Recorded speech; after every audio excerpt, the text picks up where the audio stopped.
Kapwa tiniyak ng Kamara at Senado na tutugon sa pangangailangan ng mga Pilipino ang bubuhin nilang pinal na bersyon ng panukalang pambansang pondo para sa susunod na taon sa pagsisimula ng Bicameral Conference Committee meeting ng dalawang kapulungan ng Kongreso.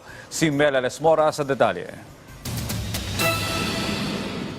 Good morning, Your Honors. We'd like to acknowledge Umarangkada na ang Bicameral Conference Committee meeting ng Kamara at Senado ukol sa House Bill No. 8980 o 2024 General Appropriations Bill. Pinangunahan ito ni Senate Committee on Finance Chair Sonny Angara at House Committee on Appropriations Chair Elizalde Co sa Makati City kasama ang iba pang leader ng dalawang kapulungan. Dito sa Bicam, pinaplansya ng mga mambabatas ang magkakaibang probisyon ng panukalang pondo mula sa bersyon ng Kamara at Senado at inaasahang magtatagal ito hanggang sa susunod na linggo.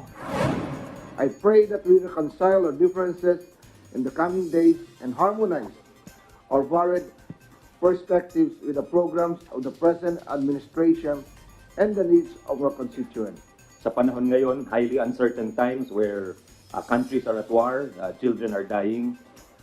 Siguro, di natin masabi anong magiging epekto sa mga merkado, sa negosyo, sa private sector sa susunod na taon.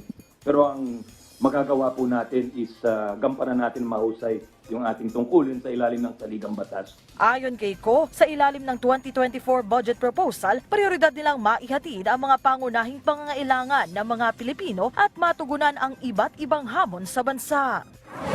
Laging is we want to be prepared for the next year. Gusto natin maging handa for the next year. Yung social services, we want to fight the inflation, yung inflation sa bigas, sa yung mga ayuda, social services, para naman baka mamaya madagdagan pa yung problema sa mga gera or sa inflation. Kailangan medyo handa tayo. Git naman ni Senador Angara, inadapt na nila ang mga ginawang budget realignment ng Kamara. Pero kung may ahensya mang posibleng madagdagan pa ang pondo, ito ay ang DICT.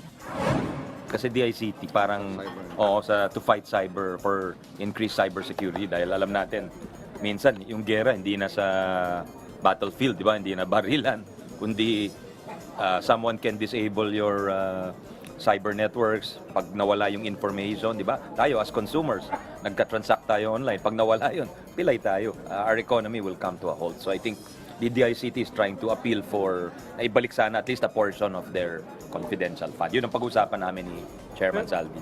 Pagkatapos sa Bicam, agad raratipikahan ng mga mambabatas ang 2024 budget proposal para bago magtapos ang Disyembre, malagdaan na rin ito ni Pangulong Ferdinand R. Marcos Jr. at tuluyang maisabatas.